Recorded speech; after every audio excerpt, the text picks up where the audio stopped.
warahmatullahi wabarakatuh. Kami dari kelompok 3, kelas 11 MIPA 3, asal sekolah SMA Negeri 1 Pegajahan, dengan guru bidang studi Eritawati Agnes Marpaung SPD. Di sini kami akan membawakan materi tentang sistem reproduksi wanita.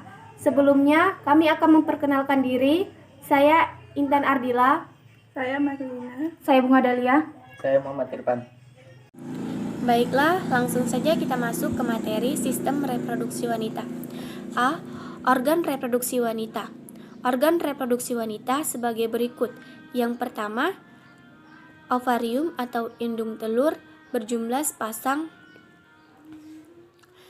terletak di bagian pelvis atau panggul yang berbentuk seperti buah kenari dengan ukuran panjang 3-5 cm, lebar 2-3 cm, dan tebal 1 cm.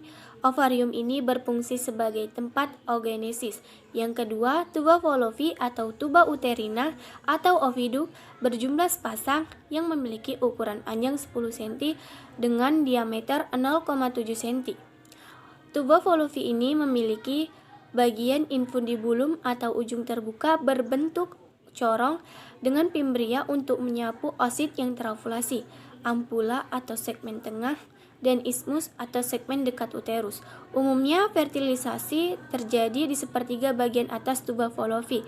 Yang ketiga, uterus, organ tunggal berongga, berbentuk seperti buah pir terbalik yang memiliki ukuran panjang 7 cm dan lebar 5 cm dengan diameter 2,3 cm. Uterus terletak di antara rektum dan kandung kemih. Keempat, vagina, tabung fibromuskular yang panjangnya sekitar 8-10 cm. Dinding vagina berlipat-lipat, elastis, dan dilapisi oleh epitel pipi berlapis yang banyak memiliki reseptor untuk estrogen. Vagina ini berfungsi sebagai organ kopulasi serta jalan aliran menstruasi dan jalan lahir bayi.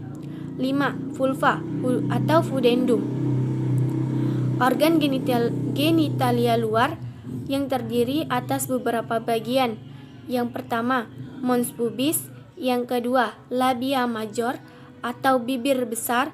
Yang ketiga, labia minor atau bibir kecil. Yang keempat, klitoris. Yang kelima, vestibula. Yang keenam, orifisium uretra. Yang ketujuh, mulut vagina. Oke, selanjutnya gametogenesis pada wanita atau oogenesis. Gametogenesis atau pembentukan sel kelamin pada wanita disebut oogenesis. Oogenesis terjadi di ovarium. Oogenesis terbagi menjadi 3, yaitu yang pertama, oogenesis pralahir, yang kedua, oogenesis pasca lahir, yang ketiga, oogenesis pasca pubertas. Oogenesis terjadi dalam 2 tahapan pembelahan, yaitu yang pertama, mitosis, yang kedua, meiosis 1 dan meiosis 2. Selanjutnya, siklus menstruasi. Siklus menstruasi adalah siklus kompleks yang merupakan hasil interaksi sistem endokrin dengan sistem reproduksi yang menyebabkan terjadinya perubahan pada endometrium uterus. Perubahan endometrium uterus yang menyebabkan terjadinya pendarahan bulanan yang disebut menstruasi atau mens. Siklus menstruasi terjadi pada saat pubertas dimulai. Pada umumnya, rentang siklus menstruasi ialah 28 hari. Siklus terpendek 18 hari, sedangkan siklus terpanjang 40 hari. Siklus menstruasi terdiri dari 2, yaitu yang pertama, siklus ovarium, yang kedua, siklus endometrium uterus. Pembuahan kehamilan dan persalinan. Pembuahan atau fertilisasi adalah penyatuan sperma dengan oosit sekunder untuk membentuk zigot. Zigot merupakan sel diploid dengan kromosom yang berasal dari ayah dan ibu. Lama kehamilan 266 hari atau 38 minggu dari waktu fertilisasi hingga kelahiran. 2 minggu pertama setelah fertilisasi, zigot membelah secara mitosis dengan cepat menjadi 2 sel, 4 sel, 8 sel, kemudian 16 sel. Perkembangan janin selanjutnya berkaitan dengan diferensi organ-organ sebagai berikut. A. Amnion.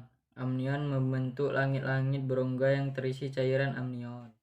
B. Kantong kuning telur, terbentuk di dalam embrion, berfungsi sebagai organ pencernaan dan pernapasan awal, membentuk sel-sel darah dan pembuluh darah. Karion membran terluar, membentuk filik chorionik dan presenta serta menyekresikan hormon HCG. D. Alantosis, membran yang mengandung banyak pembuluh darah, membentuk tali pusar dan menghubungkan janin dengan plasenta dan endometrium uterus ibu. Persalinan adalah proses kelahiran bayi. Persalinan dipengaruhi oleh hormon relaksin, estrogen, oksitosin, prostaglandin, dan CRH. A. Dilatasi serviks. Serviks dipaksa melebar untuk jalan kepala bayi sekitar 10 cm. Tahap paling lama terjadi mulai dari beberapa jam hingga 24 jam. B. Kelahiran bayi. Bayi mulai bergerak melewati serviks dan vagina. Ibu dapat membantu mengeluarkan bayinya dengan cara sengaja mengontraksikan otot-otot dinding abdomen bersamaan dengan kontraksi uterus. Selanjutnya, saya akan menjelaskan tentang terjadinya anak kembar. Berdasarkan zigot yang dihasilkan, anak kembar dibedakan menjadi dua. Yang pertama, anak kembar fraternal atau yang biasa disebut dizigotik, dan anak kembar identik atau yang biasa disebut monozigotik.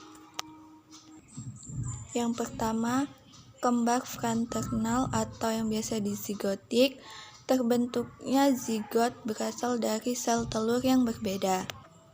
Proses ovulasi terkadang dapat melepaskan lebih dari satu sel telur yang matang.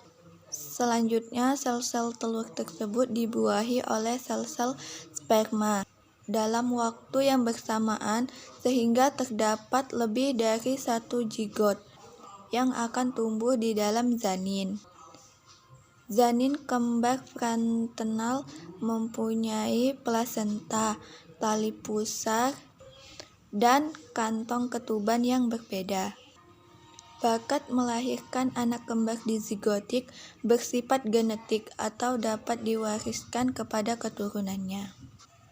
Yang kedua, kembar identik atau monozigotik. Kembar identik terjadi ketika satu buah sel telur dibuahi oleh satu sel sperma yang kemudian menghasilkan satu buah zigot. Zigot tersebut membelah menjadi dua embrio yang berbeda dan berkembang menjadi dua janin yang berbagi amnion atau plasenta yang sama. Meskipun berbagi plasenta, tetapi biasanya janin memiliki tali pusar dan kantong ketuban yang berbeda. Selanjutnya, saya akan menjelaskan tentang laktasi. Laktasi adalah proses produksi, sekresi, dan pengeluaran ASI atau air susu ibu. Laktasi dipengaruhi oleh beberapa hormon sebagai berikut. Yang pertama, selama kehamilan, estrogen merangsang perkembangan duktus atau saluran kelenjar, dan progesteron merangsang pembentukan alveolus lobulus dalam payudara. Sejak bulan kedua kehamilan, plasenta mengeluarkan banyak HPL atau human placenta lactogen yang berperan dalam pertumbuhan payudara, puting, dan areola. Prolaktin dan somatomamotropin chorionik merangsang perkembangan kelenjar mamae dengan menyintesis enzim-enzim untuk memproduksi susu. Yang kedua, penurunan mendadak estrogen dan progesteron akibat keluarnya plasenta saat kelahiran akan memicu laktasi. Yang ketiga, oksitosin merangsang pengeluaran susu. Stres psikologis ibu dapat menghambat pengeluaran susu. Sebaliknya, sikap positif ibu yang sedang menyusui akan mendukung keberhasilan proses menyusui. Selanjutnya yaitu manfaat ASI atau air susu ibu. Yang pertama, mudah dicerna dan mengandung nutrisi yang optimal secara kuantitas maupun kualitas. Yang kedua, meningkatkan daya tahan tubuh bayi. Yang ketiga, meningkatkan kecerdasan bayi. ASI mengandung zat gizi DHA atau docosahexaenoic acid dan mengandung AA, arachidonic acid, yang kemudian akan meningkatkan jalinan kasih sayang antara ibu dan anak. Anak akan merasakan kenyamanan dalam pelukan ibu. Yang kedua, manfaat menyusui bagi ibu. Yang pertama, berat badan kembali normal setelah hamil dan melahirkan. Yang kedua, merangsang uterus untuk kembali ke bentuk semula. Yang ketiga, sebagai kontrasepsi alamiah, karena menyusui cenderung mencegah ovulasi, meskipun bukan dengan cara kontrasepsi secara efektif. Mengurangi resiko kanker payudara, kanker ovarium, kanker rahim, dan osteoporosis.